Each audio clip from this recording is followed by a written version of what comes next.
Okay, so this is what the absentee ballot application looks like that was sent out in the last week to members of the two parties. I wanted to point out just a few things about it. It's a little different than the standard application because a lot of information is pre-filled. So as a result, you only have to do a few things on it in order to complete it. And I'm going to draw on my screen here now for you to see. So basically, you have to do three things before you stuff it in the envelope. And two will probably be satisfactory. But the first thing is, you'll notice at the top of the ballot, it automatically said what party you were affiliated with. That's the ballot that you're going to get. I would advise, just for safety's sake, also you can check off the party that you're in. In addition, every voter is eligible to check this box, okay, saying that they would like an absentee ballot due to COVID. That is special for this executive order, as I mentioned. These are the standard reasons for an absentee ballot in the state of Connecticut down below, in case you want an absentee ballot in the future. And while we don't know for sure, it may be that COVID is going to be an acceptable excuse for November as well. So in which case, again, you'll probably be getting another application in the mail. So once you've checked off those two things, you simply sign the ballot, date it,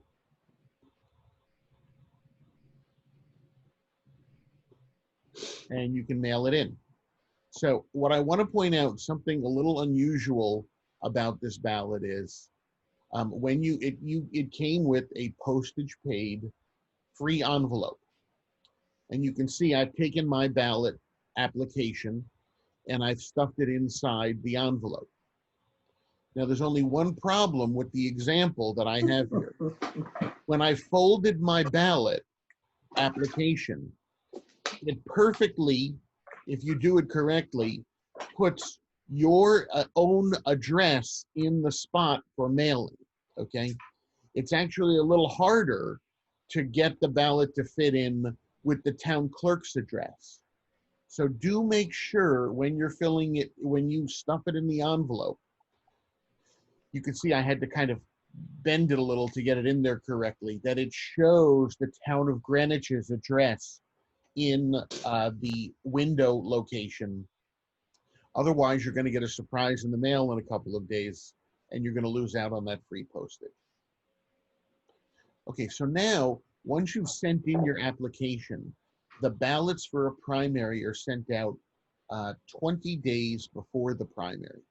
So that means you should be getting, yeah, I'm pretty sure it's 20 days. You should be getting the ballots somewhere around the 20th or 21st of July. I believe the date they're issued is the 21st, so it may be a few days. Yeah. Following. Yeah. And so you have a pretty limited window to get those ballots back in. So I'm going to go through with you what a ballot set looks like. So you're going to get a large envelope, still letter size, but oversized, sent to you with official absentee balloting material with your name and the town clerk, obviously, in their return address. When you open that, there's going to be a few different pieces of pieces in there. There's going to be a ballot, and we'll review it. This is a sample ballot from a couple of years ago. There's going to be what we refer to as an outer envelope. The outer envelope is going to have your name on it. And there's also going to be an inner envelope, which says inner envelope.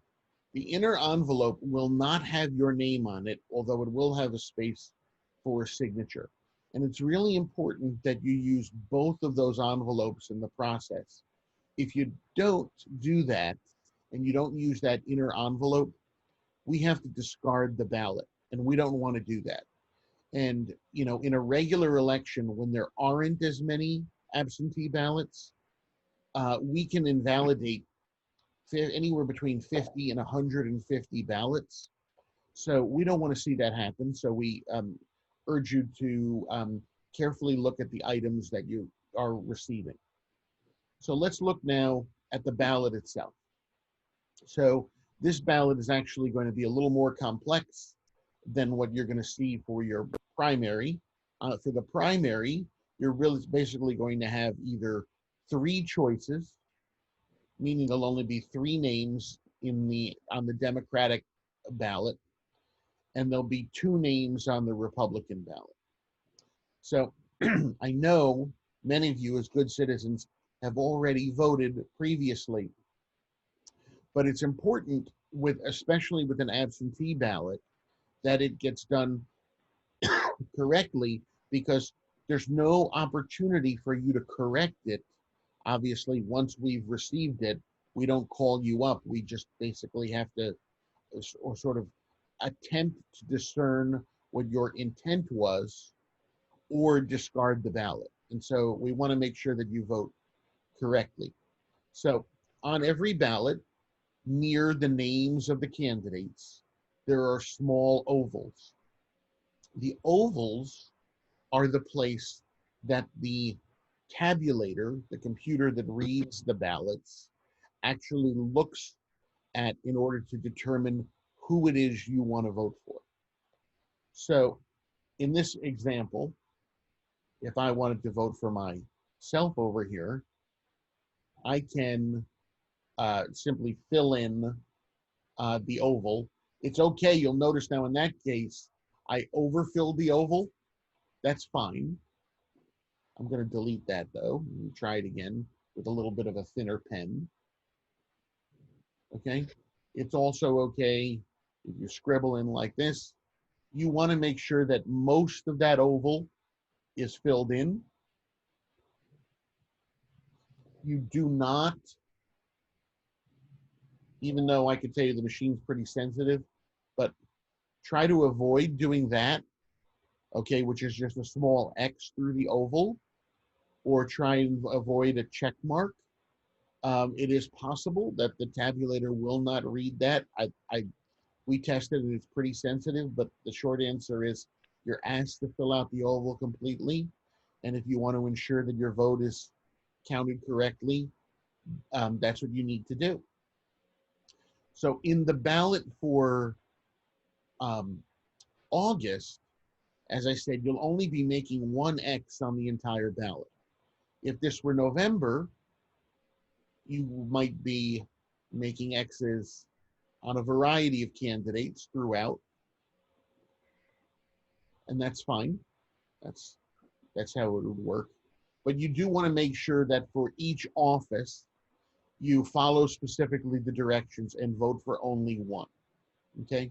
If you vote for 2, that's what we call an overvote. Now, if you're at the polling place and you vote for 2 candidates for the same office, and it's a single position office, your ballot comes out of the tabulator immediately, and you're offered the chance to correct it, you're offered another ballot, etc.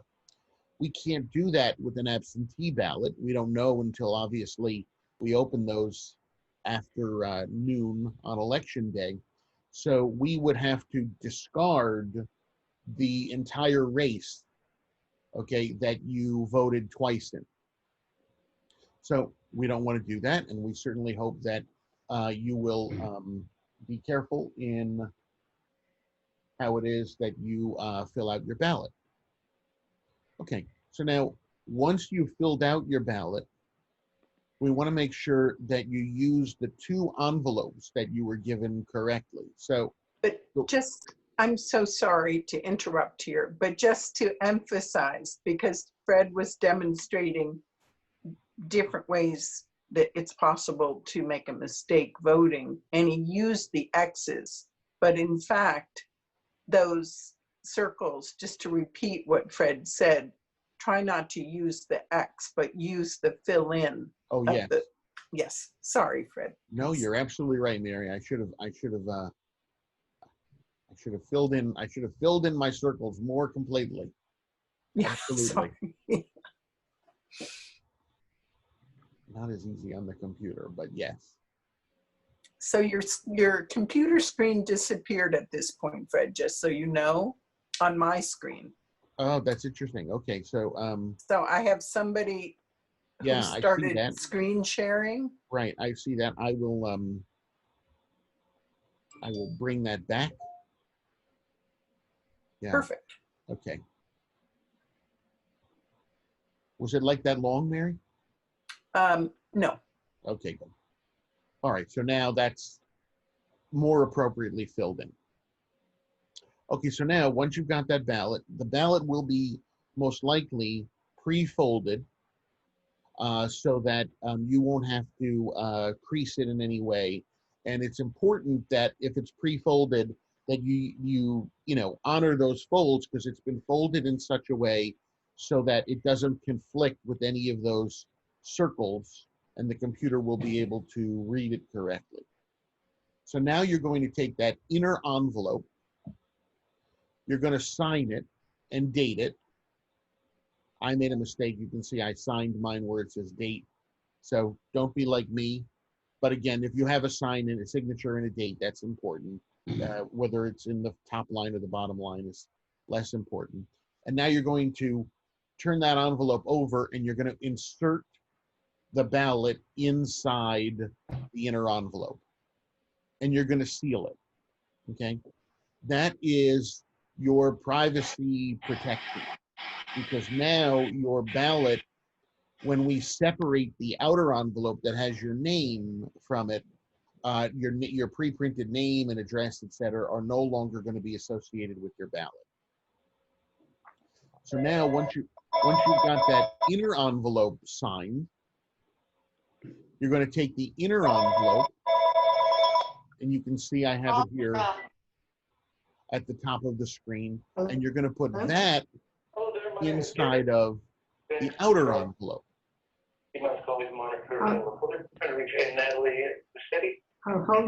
She'll be here in a half hour. We'll wait just a second. I know somebody's got a call going on, so. Okay. So once you've got your ballot sealed in the inner envelope, you're going to put that in the outer envelope. And then the outer envelope, once you've sealed that, the other side of it already has Carmela Budkin's, the town clerk's address on it.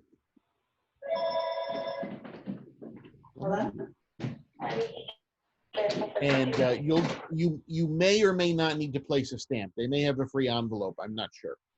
But if you would obviously check that and then put your return address, and you're ready to go. So any questions related to that, in particular on, so I think one other thing I don't have a picture of is that, so you can mail your ballot back, or if you're cruising around town, there's going to be a couple of options for dropping your ballot off. So the town clerk is being given by the state of Connecticut 2 boxes that say they're called ballot drop boxes. And I don't have a picture of one of them handy. We'll see if I can find something while we're chatting here. But those ballots are, those drop boxes, one is most likely going to be located near Town Hall. That hasn't all been decided yet. And then there's another one that is going to be at the police station, which is monitored 24 hours a day. You have to go into the lobby of the police station. And the other one should be external and should be available at Town Hall. So again, your ballot has to be received by the town clerk by the day of the election. Postmarks have nothing to do with whether or not the ballot is counted. So you want to make sure that you're using those drop boxes, or that you get your ballot in the mail. I would say, and the post office recommends, 4 to 5 days before the election, okay? So, and I want to tell you a story. So in January, when we had a special election, people waited to send in their ballots. And even though that wasn't a big election, we had over 100 ballots that came back the day after the election, none of which could be counted.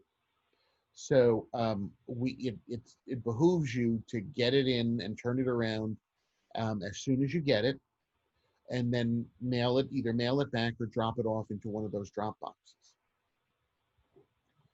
So if people have questions, I can see most folks, and so you could kind of raise your hand or do something like that. So Leah, you have a question. You're currently muted. Let me see if I can unmute you. All right, Leah, you're unmuted. Hi. Elections of the primary and I think I know the regular election, but I'm not too sure about when the primary is. The primary is August 11th. August 11th, sorry. I'm sure he probably already said that. No, that's quite all right. And this, of course, is the primary, which was supposed to be on April 28th. Right. And has been postponed twice. So it's coming very close to the actual conventions for the candidates. But, you know, the candidates still wanted to have it. So that's the story. Okay. Now, if I already have a ballot for the primary and decide that I don't want to bother with that, can I save this one and send it in for the regular election? No. In November? No, and here's why. So the absentee, well, first of all, your ballot, you said your ballot, obviously I think you mean your ballot application, right? Yes, yes, so exactly. The application was specifically made for the August 11th primary. It says August 11th all over it, and it was done based on executive order, executive order QQ. So there'll either be a new executive order or a change in the law for that one. And again, if everyone is allowed to vote by absentee, you'll be getting one in the mail with COVID as an acceptable reason. If not, you can contact our office or you can go online and we'll send you an application in the mail, or you can download it and we'll make certain that you get one for November. But you do want to make sure you're using an application that's quote unquote acceptable for November. Meeting setting. Okay, so these absentee ballots have not yet been approved for the November election. Is that what you're saying yet? Correct. The legislature is going COVID. back into session, and they're going to discuss changes that would allow for expanded absentee ballot access. Ah, interesting. Thank you very much. Sure. This is Joan. Can I ask a question, please? Sure, Joan.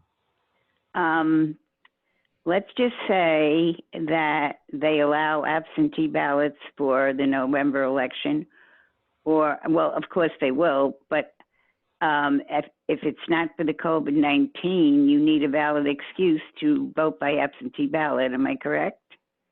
Yes. Now, I'm hoping this is all going to be cleared up before then.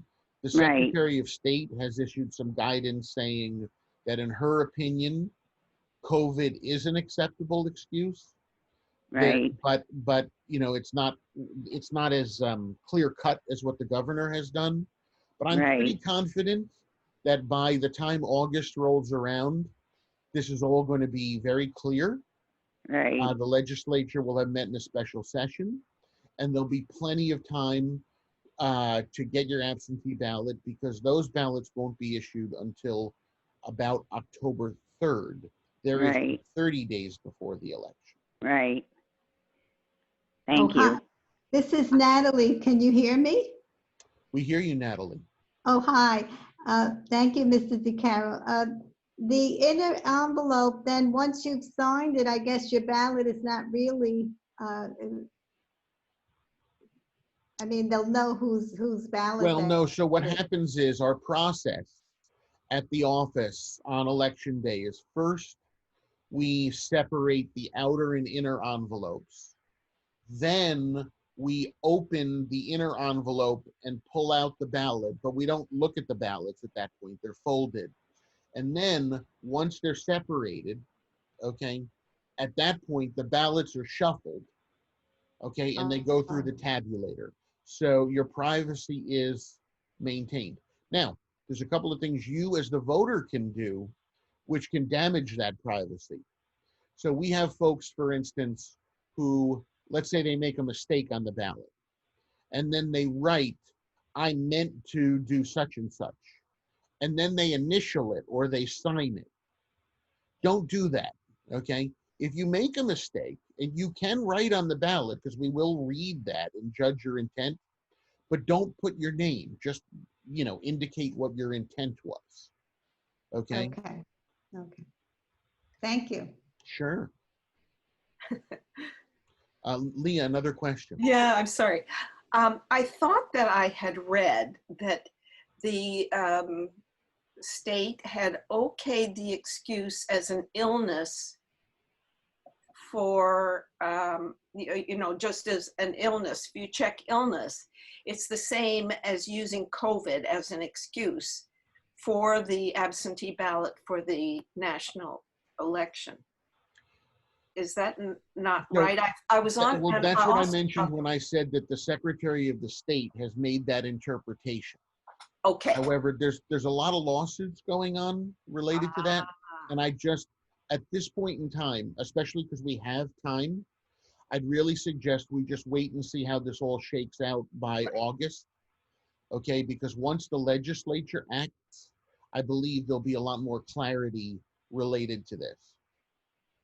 And I wouldn't want you to check something, okay, or not have the opportunity to check something, and then we get clarification, right? And again, it may be that everybody sent an absentee ballot application. So there's still plenty of time for that. Thank you. Sure. Natalie, again, one more question. So we understand then that we'll get these forms automatically in the mail. We don't have to apply. Yes. Now you should have already if you were registered as a Republican or a Democrat, and you're not registered as an unaffiliated voter or an independent or Green Party or Marijuana Party or any of those other good parties, you should have already received that application. And because again, these are for the August primary. Right. If you haven't received that application, contact Mary or I, call Town Hall, and they'll put you through to our office. Okay, and we'll double check your registration, because as I said at the beginning, you may have missed it. Many people think they may be a member of a party because they've always voted this a certain way, but actually they registered as unaffiliated a few decades ago. And so actually primaries are one of the most difficult elections for Mary and I, because you get you can't change on election day, on primary day. So it's one of the few times where if you haven't checked and made the appropriate correction ahead of time, you could be in a situation where you can't vote what you expected to vote. There's lots of ways to cure that at a regular election, but at a primary, there's many fewer tools. Thank you. Sure. Okay, so do we have any other questions?